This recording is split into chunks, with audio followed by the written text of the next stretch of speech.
gampang gini lagi.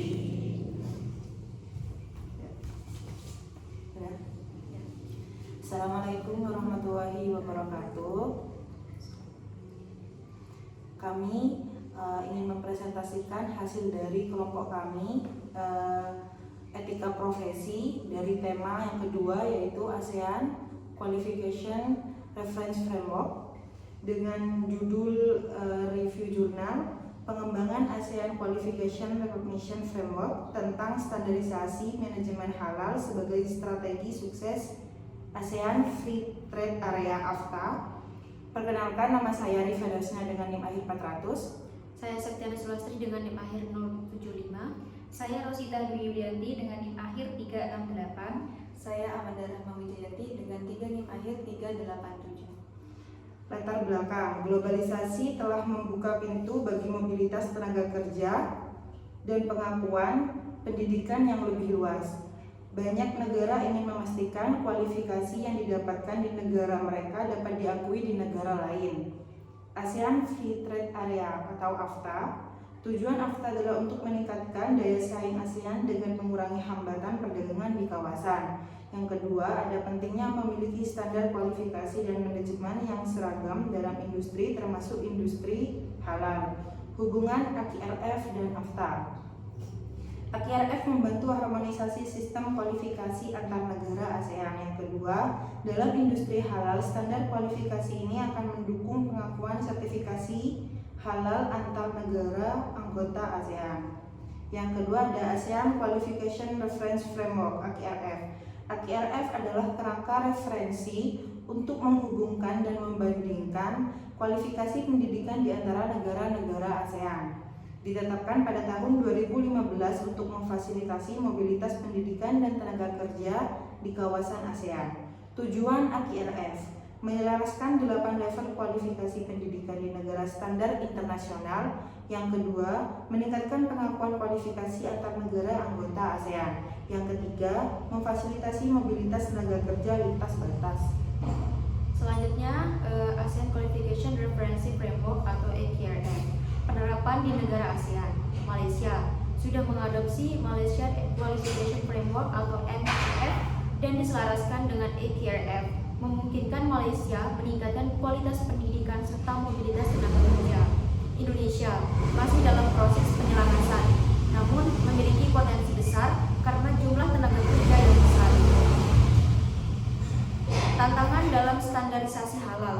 Produk halal menjadi sektor penting di ASEAN dengan meningkatkan permintaan global.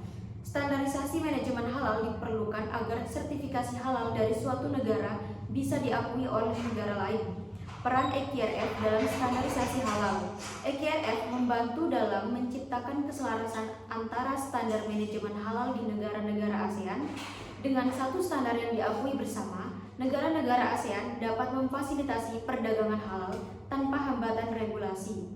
Dampak bagi industri halal. 1. Peningkatan kepercayaan konsumen terhadap produk halal di ASEAN. Kedua, mendorong daya saing produk halal di pasar internasional, terutama bagi negara-negara dengan mayoritas muslim seperti Indonesia dan Malaysia. Selanjutnya, tantangan dalam implementasi. Pertama, perbedaan regulasi nasional. Negara-negara ASEAN memiliki aturan dan regulasi yang berbeda dalam hal sertifikasi dan standar halal yang menyulitkan untuk mencapai harmonisasi. Yang kedua, pengakuan sertifikasi halal yang tidak konsisten. Ada ketidakkonsistenan dalam cara pengakuan sertifikasi halal di antar negara. Misalnya, sertifikasi halal di Malaysia mungkin tidak diakui secara otomatis di Indonesia atau negara ASEAN lainnya. Kemudian tantangan dalam implementasi yang ketiga yaitu infrastruktur yang belum memadai. Yang pertama, beberapa negara masih menghadapi keterbatasan infrastruktur dalam mendukung audit, inspeksi, dan sertifikasi halal yang sesuai dengan standar regional. Yang kedua, contohnya Indonesia menghadapi tantangan dalam menyelaraskan regulasi dan prosedur dengan standar internasional yang menghambat perdagangan lintas batas produk halal. Kemudian ada peluang kolaborasi antar negara ASEAN. Yang pertama, potensi kolaborasi dalam pendidikan dan pelatihan. yaitu negara-negara ASEAN dapat bekerja sama dalam merancang program pelatihan bersama yang diakui secara regional, terutama untuk memenuhi kebutuhan tenaga kerja di sektor halal. Yang kedua, kolaborasi dalam penelitian, yaitu penelitian bersama dalam hal mengembangkan produk halal, proses sertifikasi, dan manajemen halal dapat dilakukan oleh negara-negara ASEAN untuk meningkatkan daya saing regional. Kemudian, peluang kolaborasi antar negara yang ketiga, pengembangan tenaga kerja, yaitu program pelatihan dan sertifikasi halal yang diakui di seluruh kawasan akan meningkatkan keterampilan tenaga kerja dan memperkuat daya saing industri halal. Yang keempat, memanfaatkan potensi ekonomi, yaitu industri halal di ASEAN memiliki potensi besar untuk berkembang, terutama dengan harmonisasi standar yang didukung oleh AQRF. Selanjutnya, studi kasus Malaysia dan Indonesia.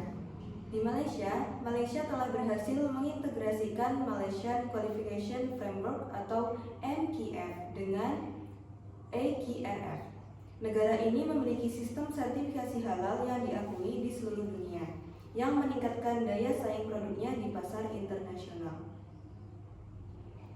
Indonesia, sebagai negara dengan populasi muslim terbesar di dunia, Indonesia memiliki potensi besar dalam industri halal. Tantangannya adalah menyelaraskan sistem regulasi dan sertifikasi halal dengan negara ASEAN lain. Potensi peningkatan pengakuan kualifikasi dan produk halal akan mendukung ekonomi Indonesia di pasar global. Kesimpulannya adalah ASEAN Qualification Reference Framework atau AQRF penting dalam harmonisasi kualifikasi dan standarisasi manajemen halal di ASEAN dan mendukung perdagangan bebas melalui AFTA. Meskipun ada tantangan regulasi, AQRF dapat meningkatkan daya saing produk halal dan memfasilitasi mobilitas tenaga kerja lintas negara. Kolaborasi antar negara ASEAN dalam pendidikan dan pelatihan juga diperlukan untuk memaksimalkan potensi ekonomi di sektor halal. Sekian presentasi dari kelompok kami, kurang lebihnya mohon maaf. Terima kasih. Wassalamualaikum warahmatullahi wabarakatuh.